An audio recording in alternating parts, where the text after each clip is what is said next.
Hello, my dear friends. It's been a while since we've last spoke, and I've been viewing some of the videos of some of the other 2x2 or X 2x2 um, folks who've been putting things on the internet. There's a lot of good material. I think you should investigate it. But today I'd like to talk about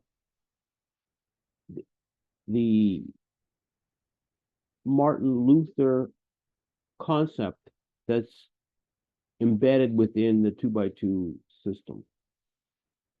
Now, I'm sure you know something about Martin Luther. He supposedly started the Protestant Reformation. But he had a number of, had these 95 theses he posted on the door and so forth.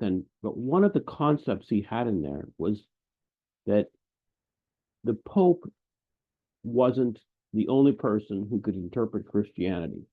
That he, the Luther's idea, one of his ideas was that the everyday person could interpret Christianity for him or herself. And all that person needed was a copy of the Bible in their own language, so they could read it, obviously, and the ability to read.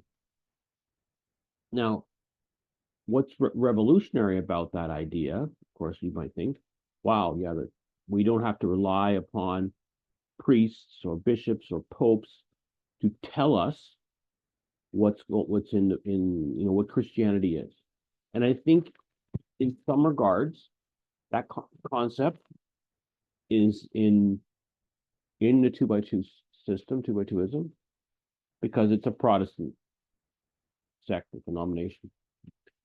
And but in other ways, it's corrupted or doesn't exist.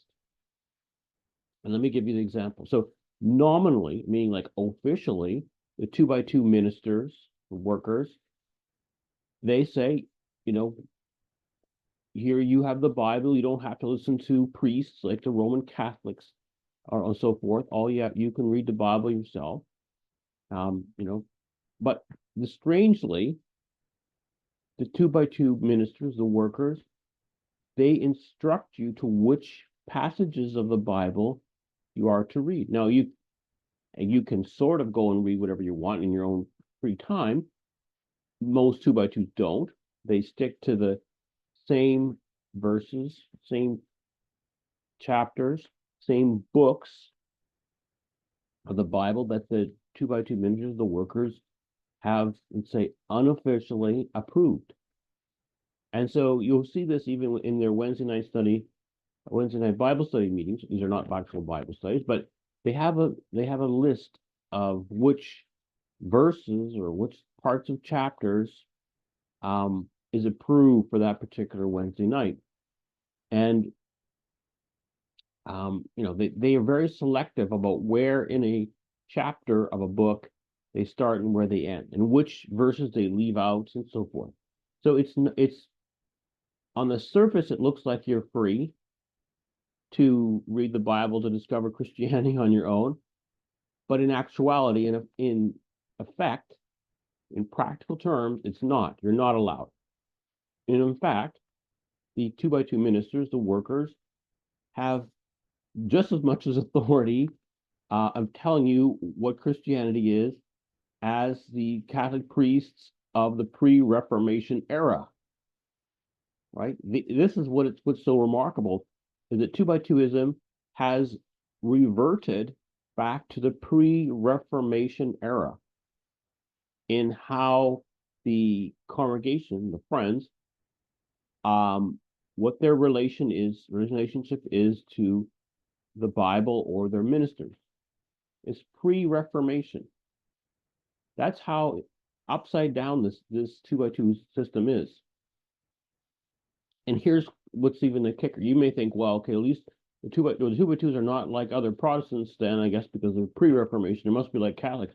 Well, no, because Roman Catholics in the Council of Trent, after the Reformation, adopted many of the same concepts as the Protestants had. So there's no Roman Catholics today who think that the Pope or the bishops or the priests are the sole authority on things. In fact, there's virulent disagreement by Catholics with the Pope's priests and bishops. No, and that's healthy. But in the two by two system, that sort of disagreement is not only frowned upon, it's immediate grounds for excommunication from the two by two. Right. So again, we're back to pre-Reformation. Right. We're going back 500 years here. I mean, it's very sad, but that's two by twoism. It's a highly servitude oppressive system, effectively turning these poor congregants, friends, into serfs who serve these two by two overlords, the overseers. All for today, folks.